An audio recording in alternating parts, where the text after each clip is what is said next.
Today's show sponsored by... Hello, everyone. Welcome to the Rooster Teeth podcast. I am Gus. I'm Gavin. I'm Brian. I'm Jon. And I'm Gus. Hello, everyone. Welcome. It's Monday. It's podcast time. This ain't the set. We're back at home. I think we're going to start doing more from the studio, but from the set. But we need to figure out the timing and the pacing on that. We're not used to it anymore. It's a lot that goes into it. Like we mentioned last time, like you got to organize the COVID tests. You got to figure out, get everyone ready from the cast and the crew.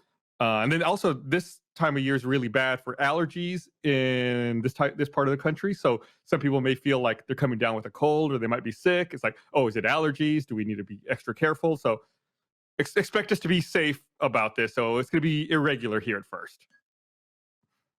Another Austin annoyance to add to the list, and I'm wondering if you're aware of it already. Like it's on the level of like the grackles, the Austin allergies. The grackles rule, by the way. Traffic. I have no problem with the grackles. People have problems with the grackles. You have your own issues with the grackles. They're just birds. Leave them alone. But it's something that happens specifically in the like the hiking trails of Austin and that the area where like they're like the Greenbelt area and like West Austin, everything like that. There's a time of year where for some reason we have these worms that all decide that they get to this like stage of their development, you know, like they're like caterpillar kind of worms kind of things, and they all from trees descend like Spider-Man on single threads of stuff, and they just hang. One was outside my door this morning. I know exactly. It's not just one. If you live in an area there's a bunch of trees, it's just a drapery of like that like feeling of a spider web on you, but it's just everywhere. And then just you're covered in these worms. They're called cankerworms. Like how bad of a name do you have to give these things? Is that really what they're called? Cankerworms? I don't know. My neighbor said that and I believed him. So what are they doing? Are they hunting? They're trying to catch flies and that? I think the thought is like the way that I've got to look this up, but I assume that a lot of the way that like reproduction in nature goes is just like make as many babies as possible because 99% of them are going to die, and spread out as much as possible so that your propagation of your your seed goes for forever. So I think they're meant to be caught on things that then spread them around and take them out to be spread around. And so I think that's what we're doing. Because I can't imagine there's any other reason to descend other than to be literally caught by things like someone blowing on a daffodil or something like that, or a dandelion, and blowing all the seed out. Like that's what. But as like a hiker and a trail runner, all you're doing is just like. I can't imagine anything more disappointing than blowing on a daffodil. There's nothing for me. Whatever, those D-word flowers.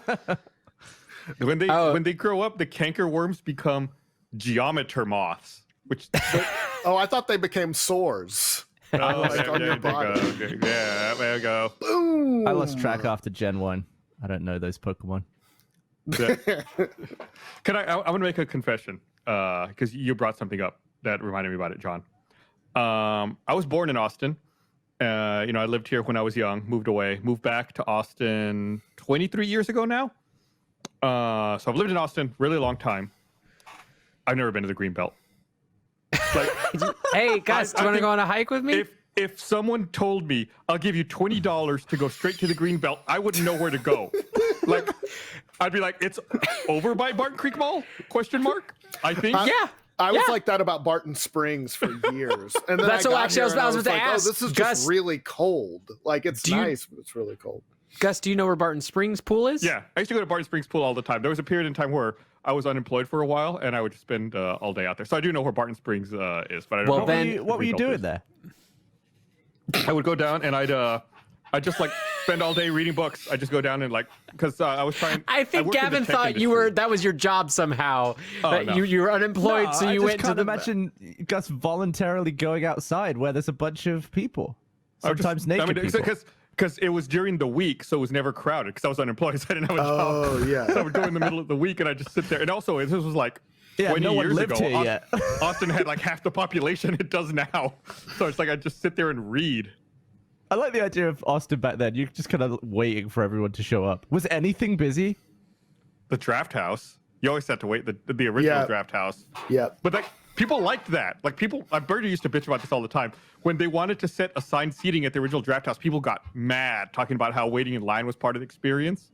But like that shit sucked because sometimes at the original Draft House, you would go and you'd wait in line and it would sell out before you could get a ticket. So it's like you waited in line and then it's like, oh no, we're out. We're done. Oh, okay. I guess I'm not going to watch the movie today. It's funny to think that there was a point when I moved here from California that the idea of pre-ordering your tickets and getting your tickets well before you're going to go to the movie, like maybe even like days in advance, was the most like obscure idea to me that was like, I could never be bothered to do that. Like who plans their movies that far in advance of like when they're going to see the movie and what time? I was so used to the old way of just like, you decide a movie you're going to see, and then maybe the day of, at best, either call Movie Phone or read through the newspaper for the movie times. Yeah. And then go. Or even in some instances, just go to the theater and see what's the closest time. People would do that a lot when I worked at the Riverside 8. They would just and if whatever they wanted to see was sold out, they would be like, well, what else you got? What else is starting soon? Yeah. And yeah, we would sell it. We wouldn't completely sell out a movie. You would sell it down to like 5 seats or something. But yeah, people would just, I want to go see something. I'm like, okay. I had the weirdest interaction where I was in line. I've at the very least never been that person where like, I had like a certain level of planning of what I was going to do for the movie theater, what I was going to go see. But I was in line one time to buy my movies tickets, and I heard the couple next to me deciding in line what movie to see, and even not even knowing what the movies are. They were just reading titles and going, that sounds interesting. I'm like, that's a level of trust in filmmaking I don't have. Like just off of that. Yeah. I wonder They were there to see a movie, and didn't matter what it was. They were just like, let's go see what that one is. What's Bad Boys 2? What's the biggest like shit movie name to epic movie ratio that there is? I wonder what would be like the best gamble. Like an underwhelming movie title is what you're looking for, right? Yeah, but a really good title, movie. But good movie. Oh, that's good. I don't know. Boyhood's what makes a bad movie pretty title? lame movie title, but it was. That's a lame movie, anyways. God, what's a bad title but a good movie? Princess Bride. Yeah, Pretty good. Yeah. I don't think that's a very like all-encompassing like title that really sells the fantasy epic that you're about to watch, and then it's just Princess Bride. What the hell is that? And then you go see a movie and it's one of the best movies of all time. So unfortunately, I was trying to see if I could call Movie Phone here while we were doing the podcast, but they shut down their phone number in 2014. So you can no longer call Movie Phone. Can't believe they made it that long. That's a good run. That's a long time. It's like 7 years after the smartphone. Yeah, exactly. In 2014, somebody's like, yeah, you know what? Let's go. I feel like people, though, pick a candidate to vote for in the same way. Like, they just look at the names and like, boop, I'm going to go with that. Like, not everybody, but some people just vote for the most arbitrary reasons. Like, I liked his hair. Some good suggestions coming in the chat. Primer. Yeah. I don't know about Shrek. I don't think that one. I think that's actually pretty good because I don't think you'd be able to like that doesn't sell like Star Wars sounds at least epic in some way. Right. Like, There's a war. But Shrek is just like whenever it's just like those name movies, and even like an obscure name like Shrek, I don't think that's a very good inclination of the movie. But Shrek is amazing. It's one of the best animated movies of all time. V2 Blast has a good suggestion. He said Moon. Moon's good movie. Yeah, but it's just like such a generic name. It's Moon. Like, Yeah. But I don't think that'd be a shocker. Like I would be expecting a story on the moon. So I feel like I could guess a lot of it. But Moon's a pretty amazing movie. it's a really It's good a pretty underrated movie, isn't it? Yeah. That's And Matt Berry's in that movie for some reason. What's the director? Is that Ryan Johnson? Who is that? No, that was what's his name? He did Warcraft. Why am I? It's Duncan Jones, wasn't it? Duncan Jones. Yeah. It was Zoe Bowie. Yeah. I knew it was like a generic white boy name. I remember Ryan at the Johnson, time, Duncan Jones, like those are like right up there with like just generic white boy John names. Smith. Yeah. Yeah, like that stuff. I remember thinking Reservoir Dogs, like, what the hell name is this for a movie? And then it was like one of my favorite movies ever. Yeah. Oh, it's a bank heist, really awesome movie. Yeah. Why is it called Reservoir Dogs? I don't know. It's one of those things. I don't think it's ever been explained. Yeah. I think he's been asked, but I don't know I think he's always just been cagey about it. And why is Inglourious Bastard spelled wrong? I think it was because there was an earlier movie called Inglourious Bastards. I think it was to avoid confusion. Totally different. Ours Like is misspelled. it's got an E. Yeah. Oh man, I like movies. I miss going to the theater every week. I feel like I look at the Draft House app or website and I'm like, I want to see a movie, but it's like there's with the pandemic still going on, you really can't. They're only slowly opening up, and there's really no movies coming out. It's like I don't want to watch an old movie that I've seen hundreds of times. I don't want to go see it again. It's like this weekend, I don't want to go watch Dazed and Confused again. Oh, this actually a cast reunion of Dazed and Confused. I don't want to watch Jurassic Park again. Why not? Or The Exorcist. What's wrong with Jurassic Park? I've seen Jurassic Park so many times, dude. I don't want to watch. I'm old enough. I saw it in the theater already when it came out. I don't need to see it again. Yeah. Optimal experience. Yeah. Did you ever do the thing when you were young and go to the double feature when you weren't supposed to? Just walk right into another one? And a friend of mine did that with, we did it with 3 movies in a row. Just boom, boom, boom, boom. I did it once, and I was totally anxious the entire time because I was goody two shoes. As I'm not a rule breaker. I'm not. I know what you mean. And I was a good little Christian boy. Is what I was. Not anymore. Now I'm just a raging heathen. I grew up in such a small town. Our movie theater only had 3 screens, and they, like all 3 doors came out right in front of like the counter and the snack sales. So like people would see if you walked out of one and walked into another. So it's like you could never do that. Fully Ocean's 11 that to try to get to the next movie theater. And they probably recognized you and would have called your mom or somebody. Exactly. Like, Gus is he owes us $3.50 for that movie. $4. Yeah. I had a friend convince me to go see Honey, the Jessica Alba dancing movie. Yep. And then we followed it up with Last Samurai, Tom Cruise movie. And we hid in the bathroom in between. Yes. Because there was like enough time that we couldn't just go straight. So it was like GTA 5 style, where we had to wait for the stars to go down, and then we went to the next movie. Movie heist. We did. This was the most 1999 trifecta. We saw American Beauty, and then Three Kings, the Iraq War movie with George Clooney. Yeah. And Mystery Alaska for the capper, which was very bad. It was It was a hockey movie with Russell Crowe. It was not good. What a terrible trio of movies to go see at this point. Those 3 movies, I would not imagine at any point wanting to watch any one of them right now, much less all 3 in a row. The only time I ever snuck in to see a movie, I'm trying to look up something to verify it. I was waiting in line. I was here in Austin. I was waiting in line to buy tickets for the Phantom Menace before, because you have to go in person before you can buy it on the internet. And I was like waiting, and the line wrapped around the theater. So like we were waiting in the back, the theater, like where no one ever goes, like where the dumpster is and shit like that. And someone, like I was waiting right by the door next to the theater, and someone just opened the door from the inside and like looked around, saw the line, and was like, "You want to go watch Go? It's starting right now." I was like, okay. So I just walked into the theater and watched Go. That was a way better movie than Phantom Menace. It was too. a way better movie. I loved Go. Yeah. I used to get into fights with Bernie and Jeff all the time because they hated Go. And I was like, I don't think I know the movie Go. It was awesome. Doug Liman directed it. It had the woman from Dawn of the Dead. Yep. Sarah Polley, Timothy Olyphant, Katie Holmes. Katie Holmes, that's who it is. It's on Hulu. If you want to watch we're watching tonight. It's very much of its. Taye Diggs is in it. It's very much of its time. That I think it's late 90s or something. Yeah, it was really good. I agree. It was great. I love the idea in general of sneaking into a movie though, and just the fact that you're just stealing something with your eyes. Like they're like, no, don't look.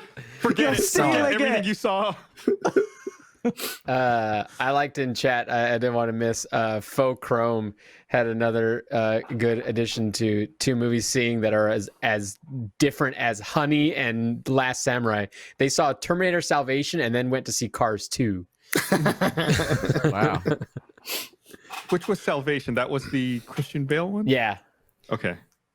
That was where Arnold Schwarzenegger was entirely CG, I think, because he couldn't make the shoot. And yes. And Christian Bale screamed at someone on set. That's the only reason They I should have been remember moving that damn light while he was trying to act. People kept bitching. I intentionally hadn't seen Terminator Dark Fate, which was, I think, the most recent one, because people talked about how awful it was. And a couple of weeks ago, I watched it. It was like on Hulu or something. I didn't have to pay for it. So I just watched it. I was like, it's not bad. I mean, it's not like the best movie in the world, but it's fine. Like, I thought I was going to watch like the worst movie of all time based on how people talked about that movie. And it was okay. Yeah, I mean, like, what are they comparing it to? Are they comparing it to Terminator 2? One of like the greatest movies ever? You're right. It's just not... Just nowhere near as good as Terminator 2. But if you go in just like expecting a dumb action movie with a time traveling robot, why not? It's fine. Everything's fine. Maybe it's also like I've been so starved for new content and stuff I haven't seen before because I've been locked inside my house for a year. Your bar set so low. Like if it's just a professionally done movie, you're like, that was okay. There was acting and credits, and I noticed some special effects, and I liked it very much. Would anyone complain if there wasn't credits? If it just went to black? I think they should start running them at the beginning of movies now. I mean, they kind of used to. They kind of used to have like lengthy upfront credits, didn't they? Yeah, my daughter was watching Snow White, and it's like, boy, he thanks every single animator by name, I feel like. At the beginning. All the Disney old movies, especially the ones like you buy like an old like VHS clamshells, those all had all the credits up front, or at least like a good chunk of them. Or like a big musical number that they kind of still do with all the James Bond films. Why am I so low down today? I don't think I changed anything. What? I'm like half. Get your posture figured out, Gavin.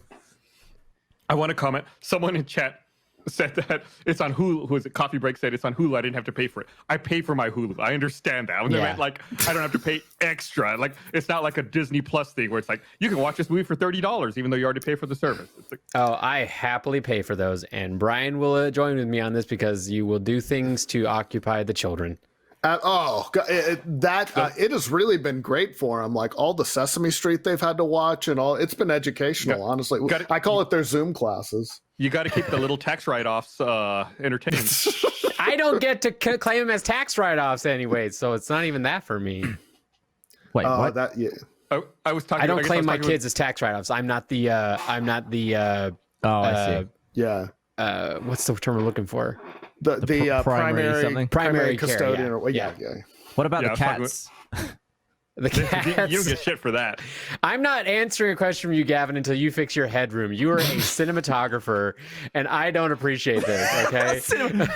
Cinematography, hold on. Yeah. Up! Fix it. There you go. Much better. Okay? I just rammed my desk into something. Rule of thirds this shit, my dude. But yeah, I was talking with Brian before the podcast started. I was telling Brian that for the first time in my life, I'm jealous that I don't have kids because like there's so many incentives and tax rebates for having kids now. Yeah, I get none of them, but I pay for them constantly. Just have a solar panel. Dude, I'd be freaking pissed if I invented the solar panel. And it took all of this time. Like if I invented the solar panel, I'd be like, I've just saved the planet. Job done. And then nobody uses them for decades, and we're still burning oil. I'd be livid. That was a really good invention. That. Well, they're getting better. They've been expensive, and they get more efficient. They take a lot. They used to take a lot more energy to make than they would produce. I'm just saying it was too soon. If we were like 4 years away from running out of finite, fuel resources, and then it was invented, everyone would be scrambling, everyone would be hopping on that. No matter the price. Yeah, they've been with us too long. That's the problem. It was invented like a lifetime from the end of, fossil fuels. But there's even like more, or not even. It's not quite the same thing, but there's also other simple ideas that exist out there. Like I don't know if you saw like last week or the week before, that was that new kind of white paint that someone invented. They're like, if we just paint the tops of buildings with this white paint, it'll reflect like 98% of the sun's heat back up at it. It's like, why don't we just paint the tops of our roofs white? Like everyone has to either put a solar panel on your roof or paint your roof white. Pick one. That's gonna be so funny if that's the solution. Like, oh, we just needed white paint to crack this case. I'm gonna mount solar panels to my kids, and then they'll just pay for themselves. Like, they'll just run around in the yard all day. You don't have to feed them. Just hook it up straight to them. Let them be solar powered. Oh, that's a good idea. Yeah. So who invented white paint?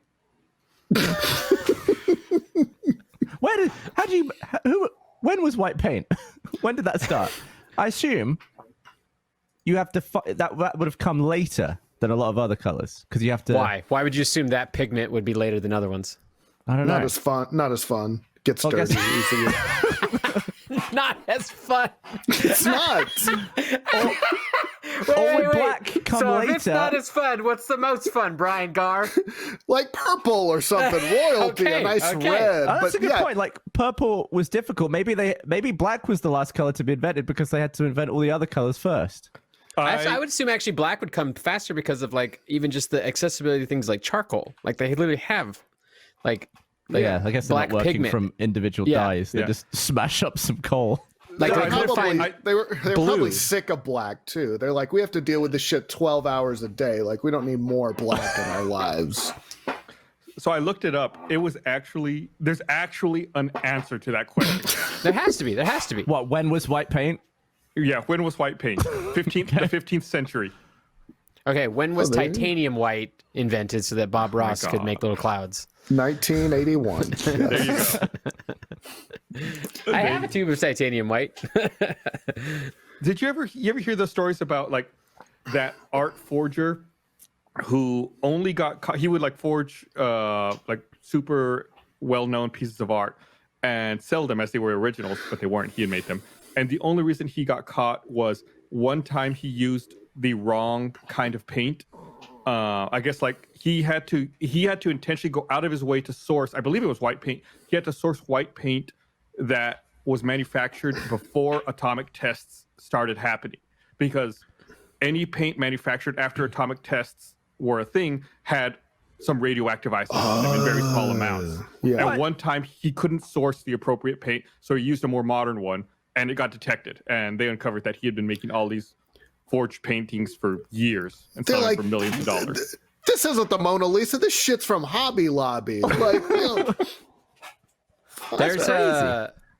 you talk about forgery of paintings. Makes me think about there's this one of my favorite YouTube channels, the Baumgartner restoration. You ever watch that guy? The art restoration dude on YouTube. No. He sounds relaxing. That's where he got his like notoriety and the viral nature that's gave him his subscribers and views on his stuff, because it's very relaxing and he has a very chill tone as he talks you through. In fact, when he first launched the channel, he would release two versions of his videos, one where he talked over what he was doing, the other one that was like more of an ASMR version of just the sounds of him doing his stuff. Anyways, there's a point in every one of his projects that blows my mind, and some gets even crazier than others because of the degree that he has to do this step of the restoration. And that is, he will go in and fill in missing pieces of the paintings that have been destroyed or damaged. So there's literally a point in the restoration where he has to not only be good at like at repairing paintings, but just painting. He just has to be really good at painting, and has to be good at like mimicking the original style master of artist. Yeah. Like there was a spot in this still art that he was doing. I was watching a video where like this bowl of strawberries on all this still art of a bunch of fruit, but the bowl of strawberries, that area had been damaged so much that there really wasn't anything left of the strawberries. So he had to just paint the strawberries, but he had no source material to base it off of. So he was painting the strawberries based off of how the guy painted other fruit to make it match just the overall aesthetic of the painting. And that just blows my mind, that not only does he need to know like how to get, you know, shitty chemicals off of like painting that's been ruined, but also like how to paint like a fucking master. I'm always in awe of anybody who can do like something like that, who can first of all paint to begin with, second of all like recreate the work of a master. I just the whole time you were describing that, I was like, that's really impressive, and I just couldn't get the image of that botched restoration out of my head. Yes, me too. Yeah. Chat will not stop talking about what's in my bed, and I love it. Yeah, who's in your bed? Who is that? It's here. I'll show you. Hold on. It's just It's two people. It looks like giant legs. Oh, it's like a hug pillow. I don't think that anybody was Like expecting that. it's Do you spoon that? it's my pregnancy pillow. Oh, okay. Your boppy or whatever. It actually is a maternity pillow that pregnant women use to sleep with to support as they sleep on their sides. But I use it to support my old back, so I don't get pains in the morning. But it looks like a dead body's in, or a person's just sleeping in my bed. I was looking at the fleshlight right below it. Like that's what it Is there a seemed like. oh no, my water bottle. Oh, okay. Yeah. This is the problem. I will agree. Gavin was screaming about working from home because he's having tech issues, but also like I need people to see less of my bedroom. I need people to not be so much in my bedroom, and for me to constantly having to like clean and sort out my bedroom. I need to be allowed to be a messy person and not. Yeah. Are you have the messy by entire nature? world. No, I'm actually not. But because I'm stuck at home constantly and just exhausted, I kind of let the mess happen a little bit more than I used to, and then like clean it up around the weekend. I don't know. For some reason, being at home more now has made me want to clean my house less. Maybe because I'm just cleaning because I'm living in the space so much more that like clutter and messiness happens so much quicker. You know, when you're not in the space, you're not causing clutter and that kind of thing. But now I do it so much, I'm just like, it's hard when you're either like really busy or really tired. They're both things that cause you not to tidy as much. And you have like a room full of cats, don't you? yeah, they're quarantined in the bathroom right now because they have I've been bad case of enjoying ringworm. the pictures and videos that you take where they're like sat in the ball sack segment of your box, like So- getting all the knob juice all over them. They're well, gross. I'm a cleaner person than that. It's But hot. It's getting warm out. You're a I hiker. can't listen. They're very, very active in social kittens, and they love to they love to be around people. But because they have such a bad case of ringworm, worse than most of the kittens I've ever gotten, I've had to just quarantine them in the bathroom, and so they're going kind of stir crazy. So whenever I go in there to use the restroom, they are just launching themselves at me for attention. So, question: I'm not familiar with ringworm, but if an animal with ringworm spends time on the cloth that you put next to your junk, does that ringworm go from them to the cloth to your junk? It could. It totally could. Just rubbing ringworm all over your junk every day. Luckily, it takes a good amount for it to, not a good amount, but it hasn't transferred thus far. And I've shown, because of my interaction with so much ringworm, because I'm fostering so many kittens, and almost all the kittens that come from Austin Pets Life kind of have it. I've recognized that I have a high tolerance for not contracting ringworm. That being said, I literally have a black light in my bathroom, like a little flashlight, to check for ringworm on my clothes and on me when I interact with them, because it glows in black light. I want to see some of that. Give us some of that content. Yeah. I'll tell you, I wish I could make my room dark enough for you to show. I'd grab a kitten and show. I might be able to. Let me see. Ringworm. Talk about other stuff.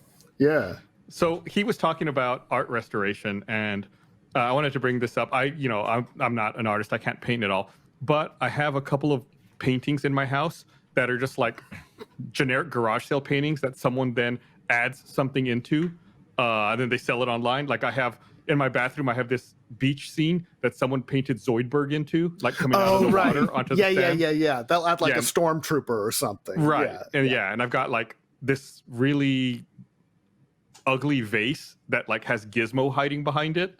It's like someone just took these like shitty paintings and then just adds something else into it.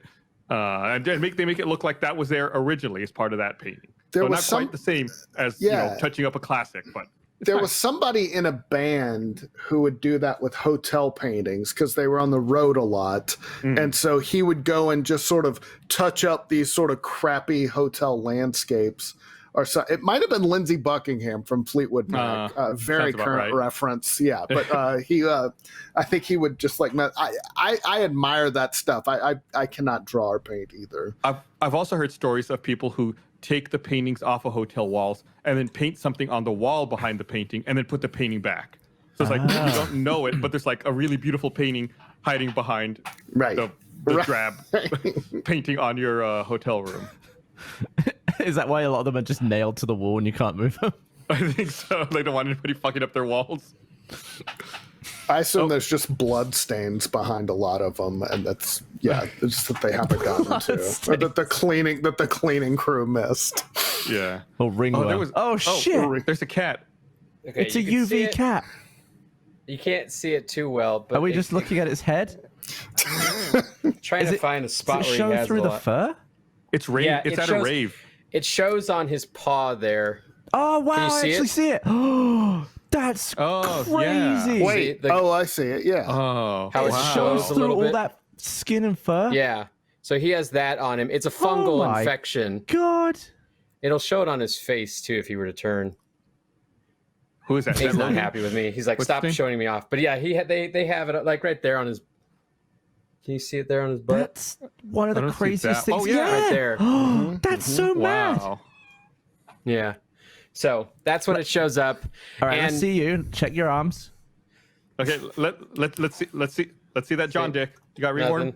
Nothing. And No then ringworm. and then check No your ringworm. bed too for. No ringworm. See, I'm good. I'm good. All right, looks like John is safe from ringworm. I'm safe. No, I luckily because of how much they have it, I don't get it from them. I still limit myself a lot. Did you ever get it from him? If he like, I got it. immune? I got it once on my hand. It can range in like how like symptoms you get. Some people get itchy. I didn't even feel it. It was just visibly there. I put a little bit of fungal cream on it. Went away. That was it. Just Interesting. made you more powerful. Yeah. Yeah, I absorbed it. I'm gonna go put the kitten back. That's It's- John's mutant power. The ability to By the way- absorb ringworm. This is Hank. Everybody say hi to Hank. Hi, Hank. He's It'd be my little badass- wobbly boy. It'd be badass Huh? if they got it in perfect circles around their eyes and then they had UV glasses on. They basically do that. That's actually like the main really? place they get it is around that, and they it's so do. And they get it horrible. like that. Yeah. I always confuse ringworm with tapeworm because I think tapeworm is an actual worm. That's the one that's have you in ever your seen- gut, I think. That eats your And they food. pull them out, and it's Yeah. like 20 feet long or something. Yeah. Ugh. But yeah, I think ringworm's just like a condition. I mean, I know it's like something. I mean, it has worm in it. It can't be good, but it's not the same thing. Rocket Guardian in chat said everyone has tested negative for ringworm on this broadcast. Oh, that's a good one. Hank's actually an interesting kitten. He actually has a condition called cerebellar hypoplasia, I believe it's called. He's got that wobbly cat syndrome. He wobbles as he walks because he has an underdeveloped cerebellum, and so he has equilibrium issues. He has a minor case of it, so he doesn't.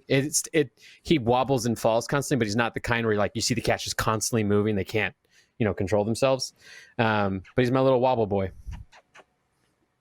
Wobble. That's a funny word. He's a little wobbler. Man, the other day hey, look at that. It's another cat. The other day I saw something. I don't know if I've ever seen this happen before. I was driving here in Austin. I was driving down 183, and I was driving behind another car. There's another car in front of me. I was a safe distance behind it, and we're just driving down the road. Then all of a sudden, there was like a big puff of smoke came from it. And I was like, "Oh, that was weird." And then when I, cleared through the smoke and I could see the car in front of me again, it was on fire. Holy Wow. shit. Like not like engulfed in flames, but there were flames shooting out the bottom of the car, and it was like scorching the road. Like I could see a black mark down the center of the lane. Holy I dicks. was like, Was he trying to get back to the 50s or something? I mean, trying to... and like he pulled over right away, and I was like, that's crazy. I don't know if I've ever seen that before, where it's like the car it's driving, then all of a sudden it's like smoke, and it's on fire. I felt bad. Like I don't have a fire extinguisher in my car. Like I wish it was something I could do to help. I was like, well, can't do anything. Gotta get out of the way before your gas tank catches fire. Right. Didn't we see a car catch fire when I was riding with you once, like years ago? Did we? Where? Was I with you when we went to like check stop on the way to Dallas or something? I mean, that has happened before. I swear there was a car that just was, for some reason, it was moving down the road but on fire, and the guy was like trying to steer off the road while it was erupting into flames. Maybe I have seen it before. Then I don't remember that. Yeah, that's the thing. I feel like I've watched so many like driving fail videos or like car crash videos where it's like I don't know what's my real memory anymore. I'm pretty sure I saw that though. One of my favorite subreddits is idiots in cars. Yes. Which is just like dash cam footage or like people doing dumb things in cars and getting into wrecks. But it's awful because you watch it like people like that are driving out there next to me. Like at any moment, through no fault of your own, some idiot in a car could hit you. Oh, speaking of idiots in cars, I saw some severe road rage yesterday. In real life? Yeah, I was driving down close to the Capitol. I was like, what was that, like Guadalupe and 11th, I think.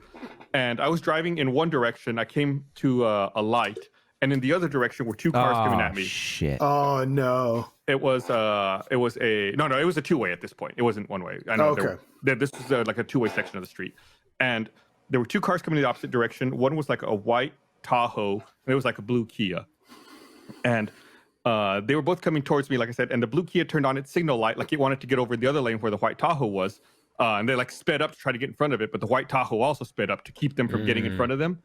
Then they both came to a stop at a light, and we were both stopped at opposite sides of the light, looking at each other.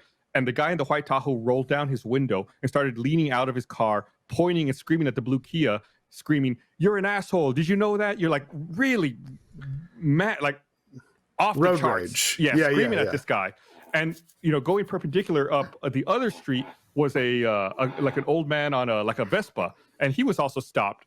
And the old guy on the Vespa just yells out, "Hey, chill out!" That's all he yells, like "chill out." And the guy in the white Tahoe goes, "And fuck you, old man!" And then drove down the street.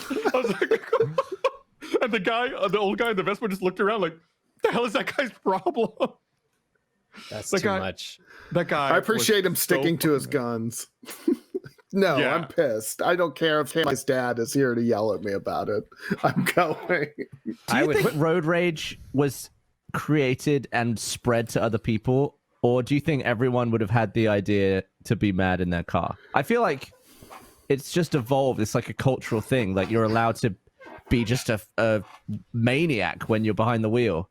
And you could be like yelling at people, doing things that you would never do if you were just stood behind someone in a line.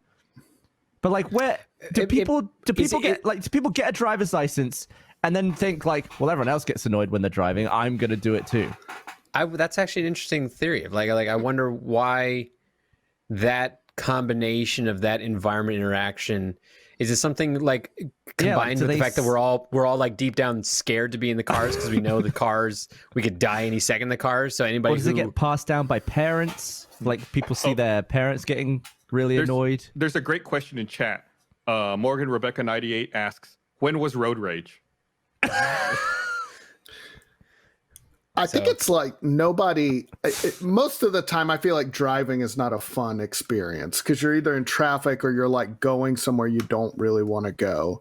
So you're like stuck somewhere. That coupled with you're in a sealed environment. It's like being online. You can say whatever you want. Theory. I wonder if so you're mad. I saw kind of a thing that Gus saw too, that these two guys just pulled off the road. It was right in front of St. David's, and they both jumped out of their cars and like just started swinging at each other. Like they just fully like went on, and like I just sort of drove past them, but I was like, oh, I could have shot that. Like that would have gone viral if I could have just like this little street fight. It's probably the combination of like several things, including what you just said about how like it's turned into something that's now like an inconvenience, like with traffic and all that kind of stuff. But then also it's got you have the same level of confidence you get from being on the internet, which there's like this bubble like effect when you're in your car that there's like an anonymity to it, or a disconnect. So it's all those things mixed with like just the stress of driving itself. Like it's very stressful to drive. You have to be aware and constantly cautious and everything like that. So it's a lot of like factors leading into us just being assholes in the car. Plus also I think there's an element of being self-centered or having an attitude of my trip and my journey is the most important, and everyone else should revolve around that. Yes. It's like, even little things like, why didn't the white Tahoe just let the Kia get over? Like, what does it matter to him? Like, I mean, it's going to take an extra 5 seconds to finish your trip, maybe. I think it's just that there's a lot of that kind of attitude with it. Or like when you're in a line in traffic, and then there's always that person who just ignores the line and goes all the way to the front and then tries to like sneak in. Yeah, I was going to say it's always so inconsiderate. Yeah, there's a level of like the driving world. There are rules that you are supposed to legally follow, and then there's also like road rules that we all are supposed to abide by. Like that's one you just described, where we're like, well, there's a line. And we're all gonna act like we're supposed to wait in line. We're all waiting to merge here. Yeah. But there is no traffic rule that says that guy can't do that. That guy can't go all the way to the front and just weasel his way in. There are like little, once you've lived in Austin long enough, there are like little traffic hacks that like there's certain exits on 35 you can exit and then go and then get right back on without going through a light. Yeah. It's like Old Torf. Yeah. All down there, South Austin. Yeah, it's like, it's not illegal. Like, you might be an asshole if you do it, and admittedly I do it when I'm down there. But it's like you're just trying to use the available lanes to your advantage as much as possible. Is there a YouTube channel for that, like Austin Hacks? It should be, or a subreddit. Might be popular. That's like most of living in Austin. Like, that's the best experience you get from living here for a long time is knowing what streets to take and what streets to avoid at any certain time. Like, oh, that street's fucked up at this hour. Right. Well, they're all fucked up all the time. But which street is the least fucked up at whatever hour you want to travel? I definitely have been that guy, like not letting somebody else over because I felt like they were trying to like get in front of me when I didn't feel like they were entitled to. Yeah. And then get in that. And this happened recently, and I felt myself like speeding up, like "fuck you, you aren't getting in," and then I realized I've like got kids in the van with me, and I'm like, what am I doing? This is like not, when you. This isn't who I should be at this point. Someone's tailgating you, and you slow down to teach them a lesson. You're not teaching them a lesson. You're just angering them for no reason. Break check. Yeah. I've always loved the idea of like different scenarios just changing human behavior. Like at a sports game, especially at football games in England, very popular chant.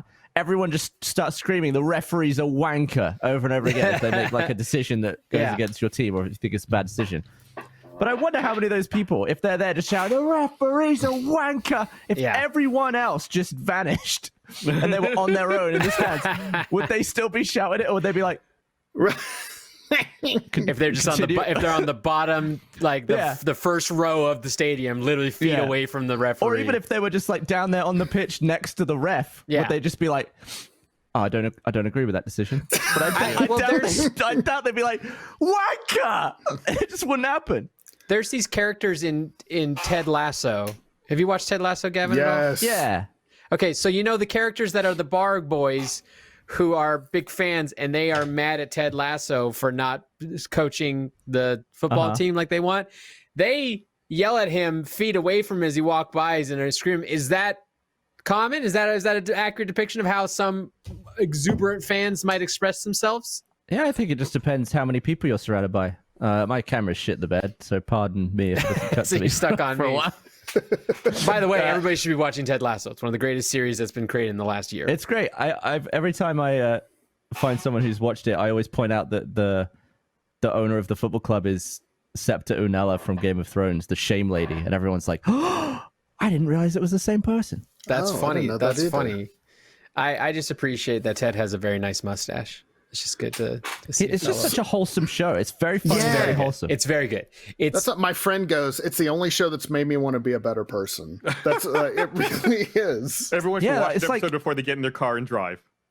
Yeah, every character is redeemable, kind of, except for the husband guy. The husband guy. He's the he's Rupert a total, Murdoch figure or whatever.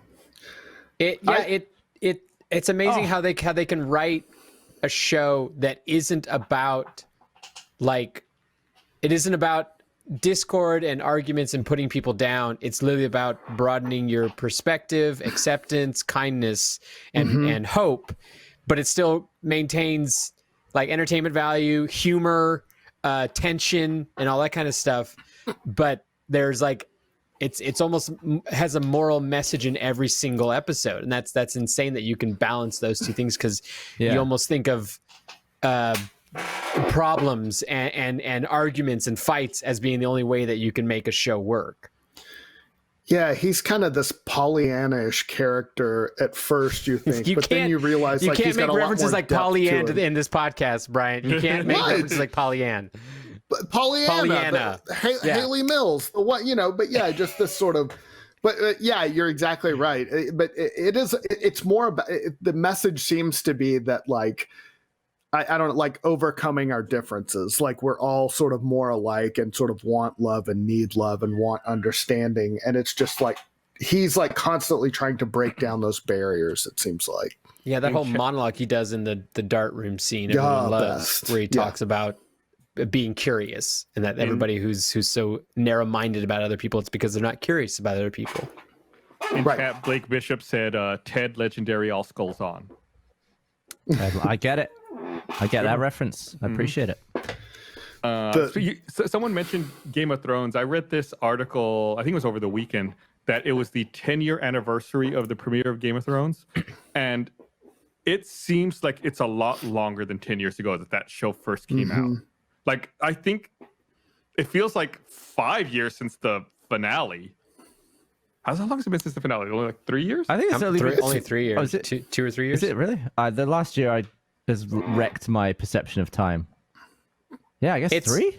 It's amazing it's amazing how like opinion of that show changed so drastically around, like I don't know. It was like you loved the early seasons, but then like the last season really soured that show for I think some people. It's amazing how quickly that show has fallen out of like the cultural zeitgeist. That's what I mean, right? yeah. It's just like there were references, there was merchandise, like you heard about it constantly, and then like after the final episode, it just kind of disappeared. I can't remember the last time I thought about the Game of Thrones. I read that article, I was like, oh yeah, that show.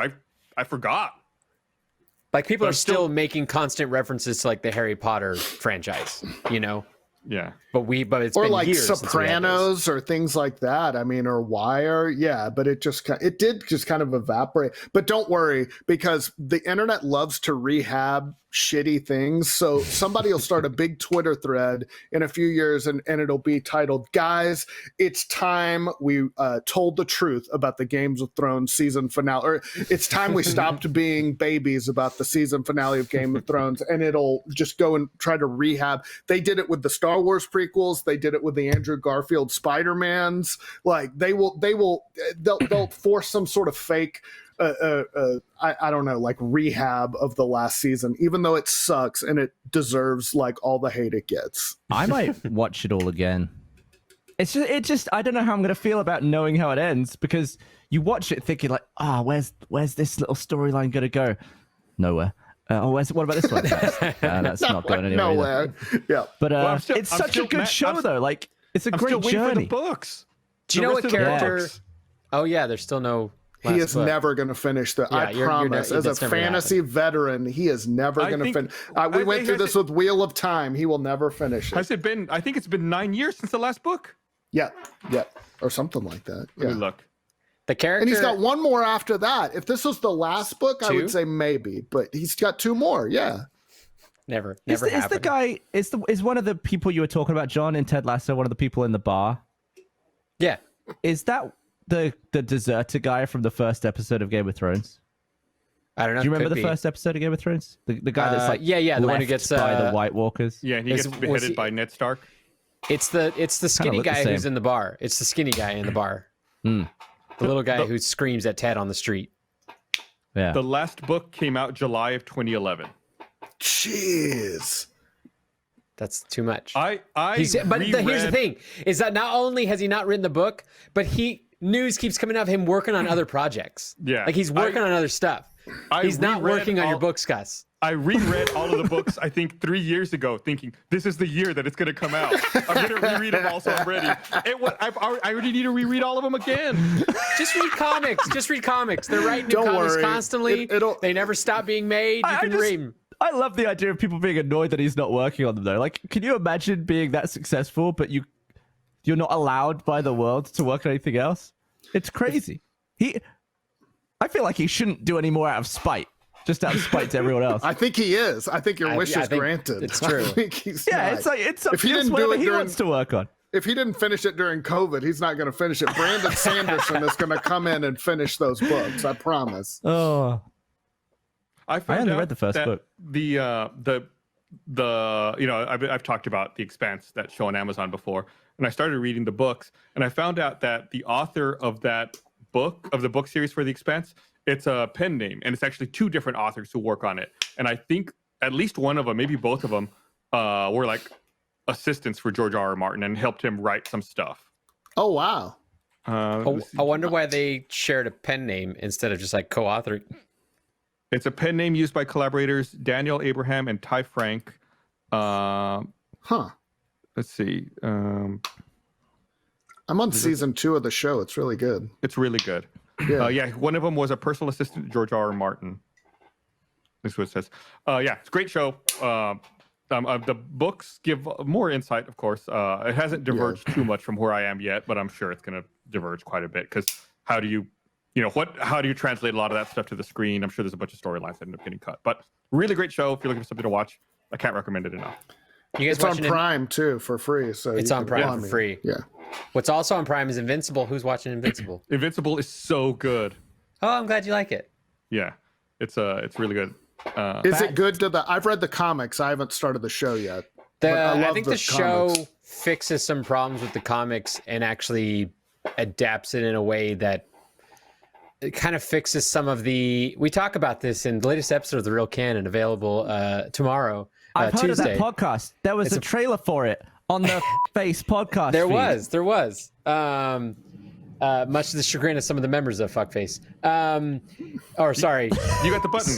There you go. I have it. It's the only button I have. I have the Mini Go XLR. It's the only Yeah, button so I do have. No, we talk about it, and we talk about how they fix a lot of things with Invincible, because in the book, the mom character is almost an ancillary character that kind of just becomes this terrible failure of a drunk later on, and she still could in the show because there's still 2 episodes left. But I saw her drinking some wine in that last episode. yeah, but like she's like Sandra Oh, who's voicing her in the cartoon, and she's doing a great job of giving that character a lot more depth and a lot more, I don't know, more value to the story, much more than the books made it. It's different from the books, Brian. I think it's better. Oh, all right. I'll have to. Yeah, I it's on my list. I've actually coincidentally been occupied with The Expanse, and we just finished Ted Lasso, so I'm looking for something else. Yeah, I think 5 episodes. Episode 5 just came out this past Friday, I think. It's been really. I think there's 6. going to be. Was it 6 that came out? Yeah, Okay. 6 I came think there's going to be. I think it's 8 episodes 8. in season 1. There's Yeah. 2 more. And so they definitely changed the structure so that they could have a very specific thing, I'm assuming happened during the finale.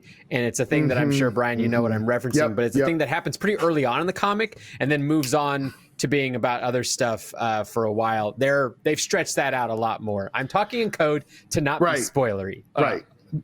Does it get shockingly violent like Yes. the comics Yeah, did? That like stunned me when I read the Immediately comics. so. It Okay. the first episode, First it episode shows that. Yeah, it's like super gory. Okay. There's one of my favorite sequences, and it happens when Omni-Man, who's the Superman-like character, travels through a portal to another dimension that keeps trying to conquer Earth. It's the aliens that like keep having a different time ratio to us, and they keep coming to Earth and aging too quickly when they're trying to conquer it. If you remember from the comic, Brian, I don't know if you read it that much. Yeah, no, I think so. I think He that rings a bell. goes to their dimension, and he's gone, and Mark goes home. He's like, Dad's gone in a good dimension, and the wife isn't very perturbed by it. She's like, oh, that's like a Tuesday for him. He's probably there talking them out of conquering. And then they cut to him, and they just do this amazing music-led montage of him just going full, red eye crazy on the planet and He just destroying levels it. their planet. Yes, Like, he fucking yes, destroys yes. it. Like creating sonic booms and flying through buildings and flattening whole cities. And it's Yeah. just like he's just telling them to be nice and not invade our Yeah. world anymore. It's like He's glassing their planet single-handedly. Yeah, it's great. That was a good. They do some good sequences like that. I saw someone in chat saying the animation is as good as they wanted. The animation is actually better than I expected from the trailer. The trailer sold me on it as being like a terrible show. And granted, it's definitely you watch. It's an animated show on a budget, and we can tell when you see a show on a budget. They flex at certain points that I feel like makes up for it. And like a flex was like that sequence of Omni-Man going Hulk on a planet. Yeah, I think they spent all their money on the cast. The cast is like it's an all-star cast. It's stacked. Is that show? Yeah, and it's good. It's really really good. There's no reason you should not be watching it. Yep, very very good show. It was like the one of the leading beginnings of Image Comics, which is like the number 3 comic publishers, like Marvel and DC, and then Image Comic. It was like their venture into like superhero comics. Before that, they didn't really make a ton of superhero stuff. They made some, but like Invincible really was a new era of them doing a lot more. Same author as Walking Dead. Yeah, it's Kirkman, right? It's Robert Kirkman. It's Robert Kirkman. Yeah. That's what I loved about the comic, because it was a superhero, them doing a superhero, but it was clear this is what one person wanted to do. Like, he is doing exactly what he wants to do. There's not, I don't know, just a lot of the sort of long running, Marvel tropes or DC tropes or anything like that. So yeah, I'm excited. That's what I loved about the comic. I'm not current on it anymore. I don't know if it stopped, but I was with it for recently. a good long while. Okay. Maybe like, again, same with Gavin. I have no idea how time works anymore. So I think it was a year ago. It could be 5 years ago. Sometime in the last 5 years. Yeah. I sent Gavin a link the other day.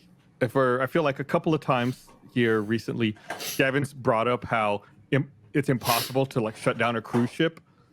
And make it sound like I can't stop going on about cruise ships. You brought it up like 2 or 3 times. Two times. But Wendover Productions did this great video. I love that channel on YouTube, by the way.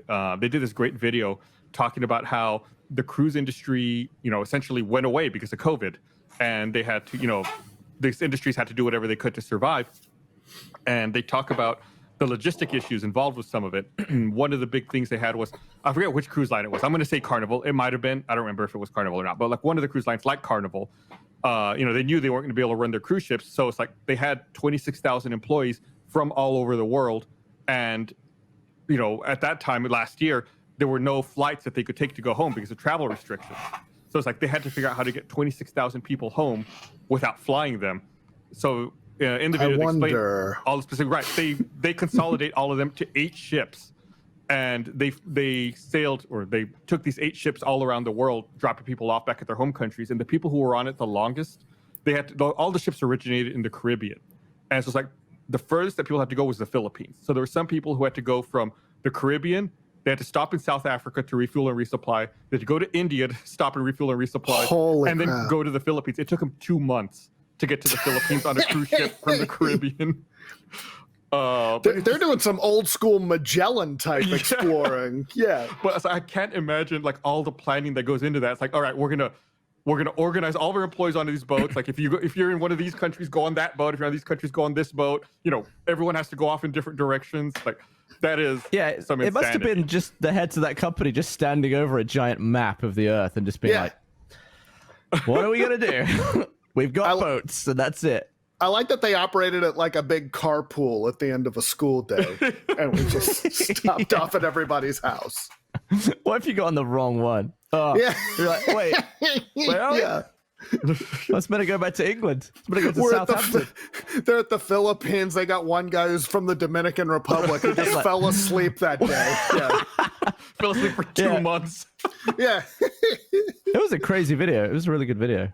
All the Wendover production videos are really good. They're really well made. Is that the same channel that made that one about that airport that opened on that really remote island? There was an issue with the airport. I want to say yes. It seems like their kind of video. What did they call it? The world's most useful airport? Is that what it's called? World's most shocking police chases, I think. A personal favorite of mine. It was Wendover. There was like a 46-minute long video about the world's most useful airport. What was the island? Let me see. It doesn't say in the about. Oh. It was like some small island off the west coast of Africa, if I remember right. Yeah, there's a lot of like really remote, like mid-Pacific islands. Like Tristan da Cunha is one of them, where there's like, I think at one point it's like the most remote island, but at one point the volcano went off, so they evacuated everyone to England. But then a lot of them hated living amongst regular society, so they all moved back to this remote island where there's like one boat every few months to get off it. There's no airport. But yeah, it's not that island with the airport. It was like a different one that's nearby. St. Helena. That was it. Yeah, and it's like it's like I think it's mainly British people, but they have their own accent. It's kind of like off British. It's a really strange thing to learn about if you've never lived on an island, I guess. It's a good video, and they get into that in that video, if I remember right. So if you're into that kind of thing, check it out. And they're asking in chat who makes the videos. Wendover Productions. I also sent you a link to the was it the Wikipedia about that German airport didn't open for like, was it like a decade or something? It was longer. It was like 20 years. It was the Berlin Brandenburg Airport. Why not?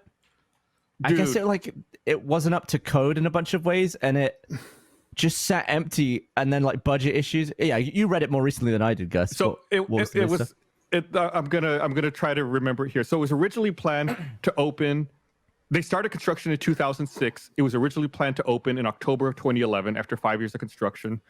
It finally opened in 2020, and it was just like the article about it is just so long about things that went wrong in the planning process. The thing that stood out to me most was for the fire suppression system.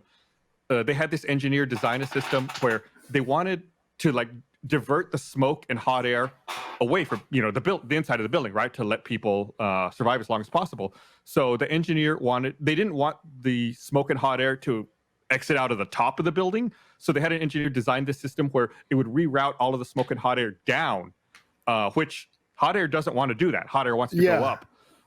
So they had to develop this huge system to do this. It never worked right, and then eventually they found out the person who designed it wasn't even an engineer, that he had to forge his credentials, and it cost them 9 figures to fix that. Yeah, I think just the act of keeping it, because they had to like babysit this empty airport for so many years, and I think one of the like internal railway trains, they just had it running every day with no one on it, just to like ventilate the building, just to, like push air around, and it went like something like I think 5 or 6 billion over budget. It was something like that. Yeah, I mean, it's an absolutely ridiculous story. And it finally opened, October 2020, it looks like? It received its operational license May 2020 and started commercial traffic October 2020, 14 years after construction started and 29 years after official planning was launched. That doesn't feel like a German problem that they would have. That feels like a Texas thing. That feels like something we would do here. Yeah.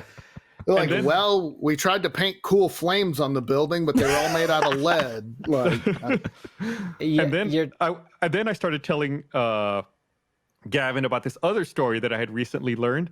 I learned that in Hawaii, the island of Oahu wanted to build a train system, and I'm trying to look up the dates here, but I want to say it was also like they started in 2012. In 20. So I guess they started the process in whatever. They started this process some time ago. In 2006. They started the process in 2006. The initial estimate was that it was going to cost $4 billion. Oh, yeah, it was going to cost $4 billion. They had a meeting the other week, like 2 weeks ago, and they decided the project is still 12 years away from being done.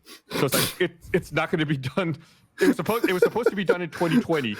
It's not going to be done until 2033. And when you were texting to me, I was like double checking that you didn't typo it. I was like, did you mean to write 2033? What? How could you even predict that many years ahead? It is such a fuck up. Like, I can't imagine being on that project, being one of the people responsible for that project, be like, yeah, we underestimated by a couple of decades of how long this is going to take. Well, I like that they haven't figured out trains yet, a Civil War era technology that they're like, we don't get it. There's tracks first, and then there's a car, But like that happened here in Austin when they tried to they finally did when they wanted to widen Mopac by one lane on each side and toll, and that went years and years. Same thing, years and it was like way over budget. Same thing, like the toll company sued the construction company. Like it was a disaster. That's what I was thinking when I was. Cause I think Peter Hayes wrote the exact figures on the airport. It was 2.8. Yeah, it was eventually like 10 billion or something that it cost. But like, who do you sue in that situation? Like, who sues who, and who can?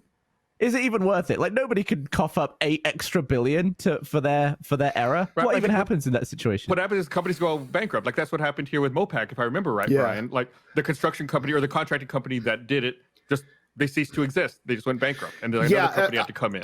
I think so, because it had gotten so bad that like the authority that ran Mopac, the transportation authority, and then the contractor, they were only toward the end, they were only communicating with each other through their lawyers. Like it had gotten, and I think you're right about the contractor. Like they just went belly up, or they never built roads again. I don't. It was something like that.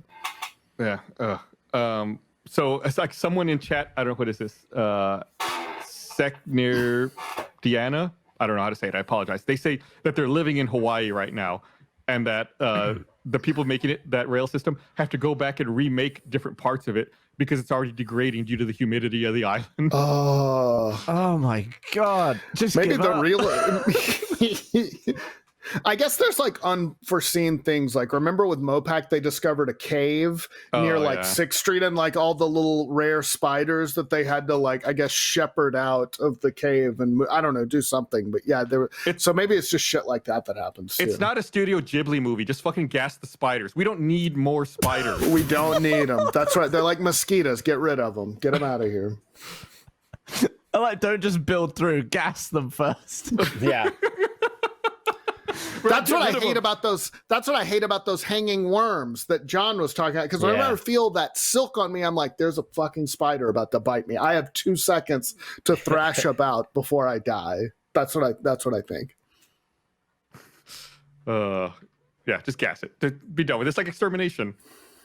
Just don't tell anybody and pump gas in there. And we just found this really empty cave with a lot of green gas on the walls. We don't know what happened. For some reason, it's a spider graveyard. Ooh, spooky. We found them Friday and they were all gone by Monday. We don't know what happened. I mean, do spiders breathe air like we do? Can you gas a spider? You can suffocate a spider. They have to have oxygen, right? To some extent. I think they don't have lungs. I think like insects get like spiracles. They get direct diffusion through their body, I believe. But they still process oxygen. Yeah. And require it. Yes, they absolutely do. Yeah. People in chat are very split as to whether or not to gas spiders. We can. Spiders is debatable. Mosquitoes we don't need. We literally don't need them. Yeah, no. Don't they pollinate some shit though? Nope. Isn't there a reason? No, they don't. Nope. Wow. I thought there was a reason why we couldn't just wipe out an entire species. There sure is a reason. It's like part of the food chain, whatever the fuck. Just get rid of them. We'll solve it otherwise. Solve it otherwise. You gotta weigh up like, these birds will be hungry, or just malaria and West Nile. Yeah. It says like mosquitoes serve as food for many species. Is what it says. That's what it is. Because I looked it up. I looked it up a while back. I was like, why can't we get rid of all the mosquitoes? And it was like other animals eat them. It's like fuck them.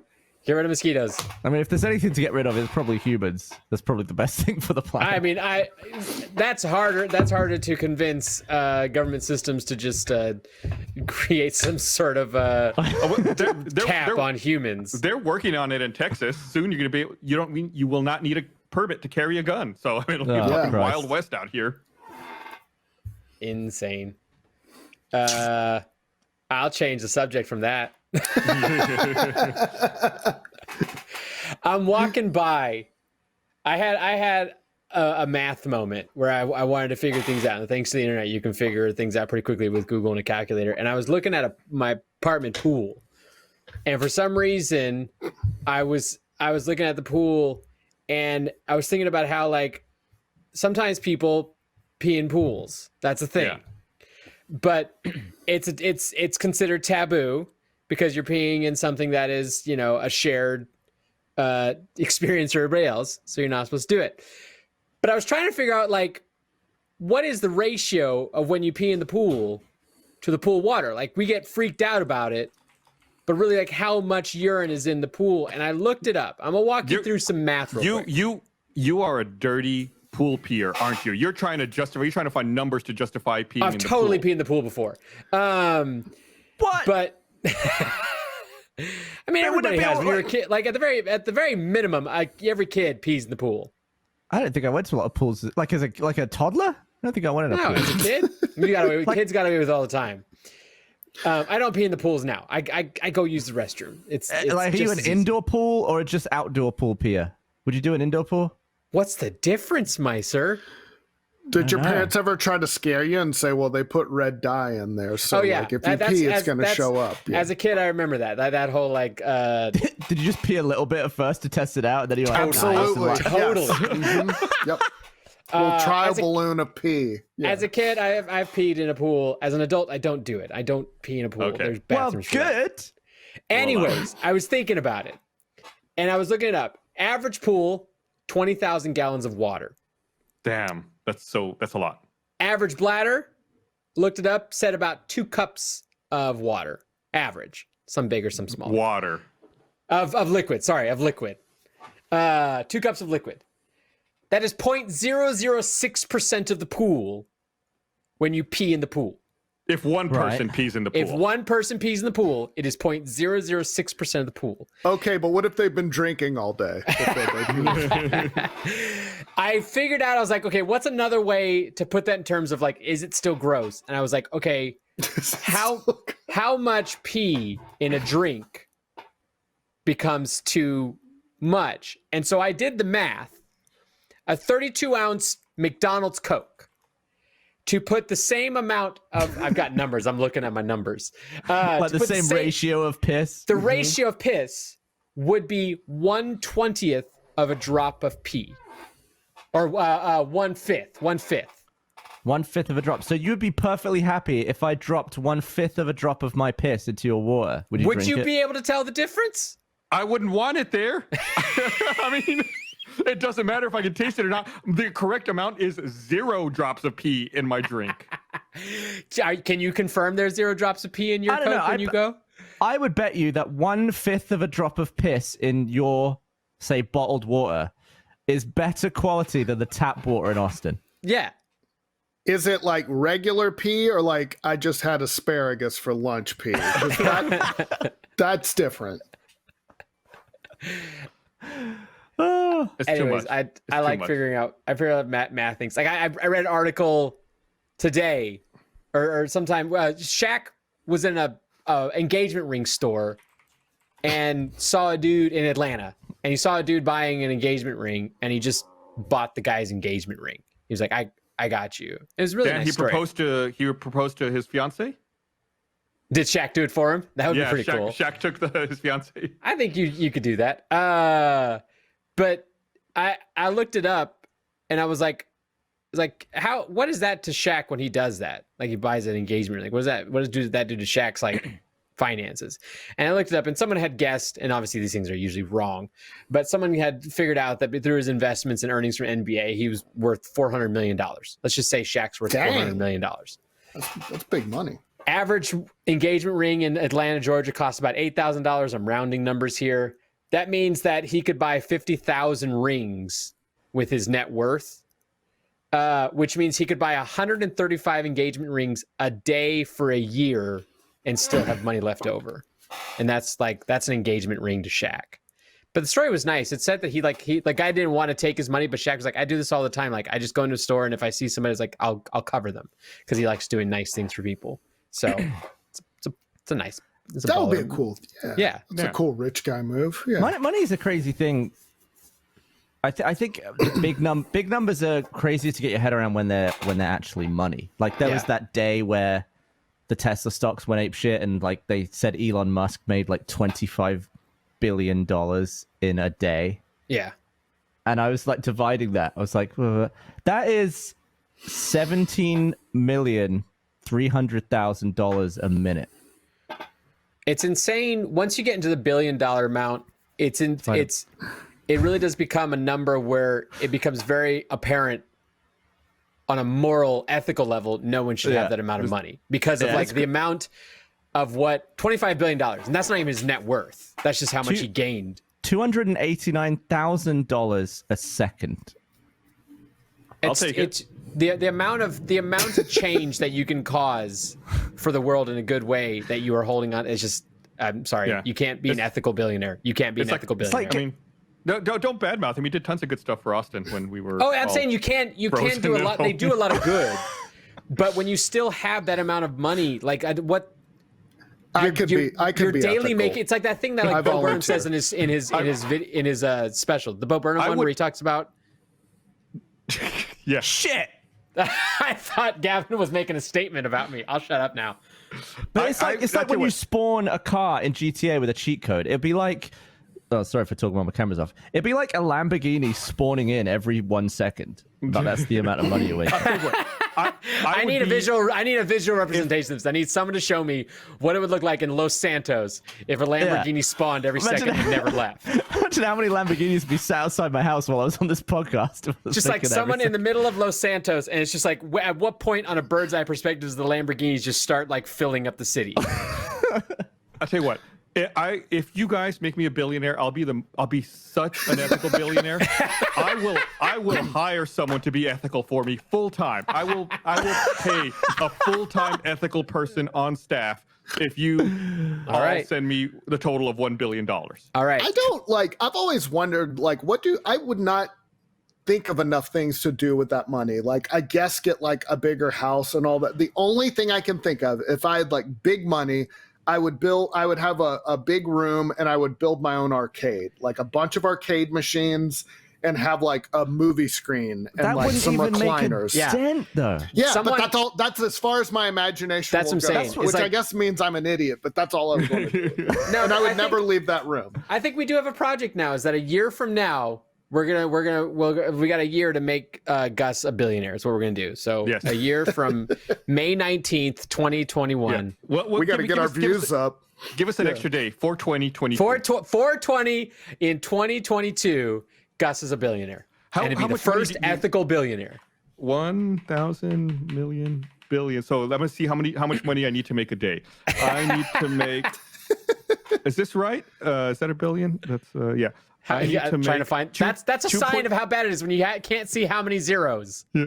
I need to make $2.7 million a day for the next year. Jeez. All right. Okay. More money already than most people will see. You have to do that every day for a year. How many shirts from the RT store do we need to sell? Well, let's see.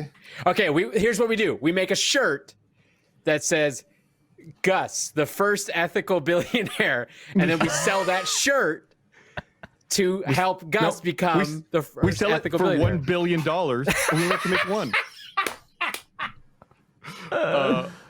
Over the 40-year career, let's see, those who didn't earn a high school diploma or GED, okay, the median lifetime earnings for all workers in the U.S. is $1.7 million. So you need to earn more than that in a day. In a day. And then do it, And do it every single day for the next year. Sell that t-shirt to Elon Musk somehow. Like, put a funny rocket on it or something and sell it to him for $1 billion. I think the main reason that people seem to be fine with billionaires all over the place is that most people, it's impossible to comprehend how much bigger a billion is than a million. Like a million is already a... I'm red now. Sorry. It's already such a shitload that when you think 1,000 times more than that, it doesn't register well. Yeah. I think we think of somebody with like $10 million. That's what I think of. Like, oh, he's got like 20 million bucks or something. Like, he's loaded. I think if you have as much money as Musk, you have to just start. There's nothing physical you could buy that's going to be worth your time. You just have to start buying industries. You have to just pick like, I'm going to buy shampoo. I'm just going to own all the shampoo of the world. Or underwear. Because you make more money than entire industries worth combined. That's why they get into space. I think that's why they do it. Because that stuff's so expensive and it's like nobody else can fund that kind of stuff. Right. It's either governments or billionaires. We're running out of time. I needed to mention something before we wrap up. So I gotta mention this real fast. We do. We have our new D&D podcast coming out here real soon. We have a trailer coming out tomorrow, Yes. the 20th. So if you're watching this live, it's coming out tomorrow. If you're watching this later, it's probably already out. Search for Tales from the Stinky Dragon where you get podcasts. The first episode will be out May 4th. And if you want to help Gus become the first ethical billionaire, listening to Tales from the Stinky Dragon will drive up ad sales for that show. Yes. And will aid Gus in getting there, okay? I will paint my roof white. If everyone listens and Venmo's Gus $1,000, Yes. then we'll be well on our way. I'll ask sales and ask them, how many listeners do we have to get to make Gus $1 billion from Tales from the Stinky Dragon over the next year? And Gus will be the first man to become a billionaire from D&D. Yes, the ethical D&D billionaire. The ethical D&D billionaire. That's it. That's the title for this episode. All right, Well, they were a rich D&D family. That's where their fortune comes No from. one could argue like there's a lot of like argument of like how someone became rich of like, you know, through you know, again, unethical means, but it's like he became a billionaire from D&D and the people like, I guess he earned it. That doesn't even make sense. My brain can't comprehend billions, and it can't comprehend the sentence you just said. All right, well, we need to wrap up. Thanks, everyone, for listening. We'll be back again next week. And I don't know, maybe we'll be in the studio, maybe we won't. We need to figure it out. We'll talk about it internally, and then we'll let you know. Anyway, we'll be back next week regardless. We'll see you guys then. Bye. Bye. Right.